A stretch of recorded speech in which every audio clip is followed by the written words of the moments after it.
இப்போ நாம் வந்து தமிழரோட உணவே மருந்துங்கிறது தான் நம்மளுடைய தமிழர் பாரம்பரியம்.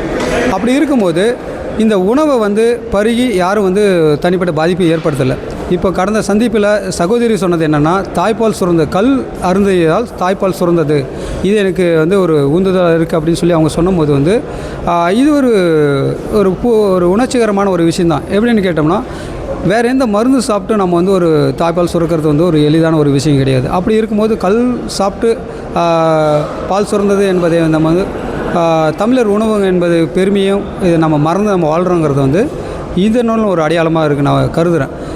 ஏனென்றால் தமிழர்களுடைய ஒவ்வொரு உணவுமே ஒவ்வொரு மருந்துங்கிறது நம்ம மக்களுக்கு யாருக்கும் புரிய மாட்டேங்குது.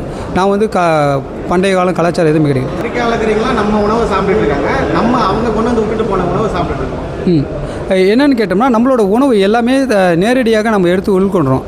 அவங்க என்னென்னா ப்ராசஸ் ஃபுட்டை சாப்பிட்றாங்க. ப்ராசஸ் ஃபுட்டுங்கிறது பீஸா, பர்கர், பன்னு அப்படிங்கிறதெல்லாம் வந்து நமக்கு ஒரு ஆரோக்கியமான ஒரு விஷயங்கள் கிடையாது. காலப்போக்கில் வேகத்துக்காக செய்யப்பட்டது.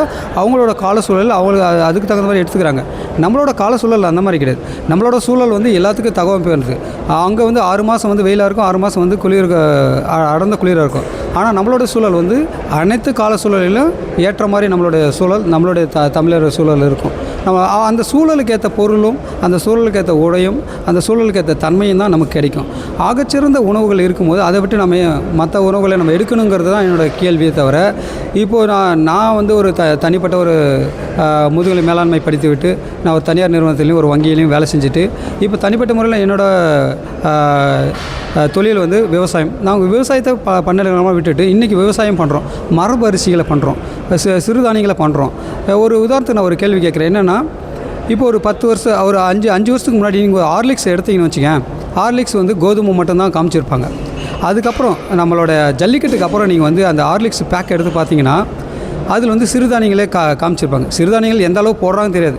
அதில் கிராம் 1 கிராம் 2 கிராம் தான் மென்ஷன் பண்ணியிருப்பாங்க. சிறுதானியம் இருக்குங்கிறத அதை ப்ரொமோட் பண்ணி அவங்க பண்ணுறாங்க. அப்போ என்னென்னா, அவங்க நமக்கு தகுந்த மாதிரி ஏற்றுட்டு வராங்க. அப்போ அந்த சிறுதானியத்தை எந்த அளவு நம்ம நேரடியாக எடுக்கணும். அவங்க கொடுக்குறது வந்து ஒரு கோதுமை தவிடில் ஒரு சர்க்கரையை கலந்து கொடுக்குறதா நம்ம வந்து அது ஹார்லிக்ஸாக மற்ற விஷயங்களை எடுக்கிறோம். அதில் இன்க்ரீடியன்ஸ் போட்டிருக்காங்களே தவிர எந்த அளவு எந்த குவான்டிட்டி நம்ம எடுக்கிறோங்கிறது நமக்கு தெரியாது. ஆனால் நேரடியாக நம்ம சிறுதானியத்தையும் நம்மளுடைய உணவுகளையும் நம்ம காய்கறிகளும் நம்மளுடைய கீரை வகைகளும் நம்ம எடுக்கும்போது நம்மளை சுற்றி இருக்க அத்தனையுமே நம்ம வந்து கண்ணுக்கு தெரியாமல் இருக்கும். அத்தனையுமே ஆயுர்வேதிக்கான ஒரு பொருள் தான். அதை நம்ம வந்து அறியாமையால் அலட்சியப்படுத்தி போயிட்டு இருக்கிறோம். நமது சின்னம் விவசாயி, போட்டு பாருங்க ஓட்ட, அப்புறம் பாருங்க நாட்டை.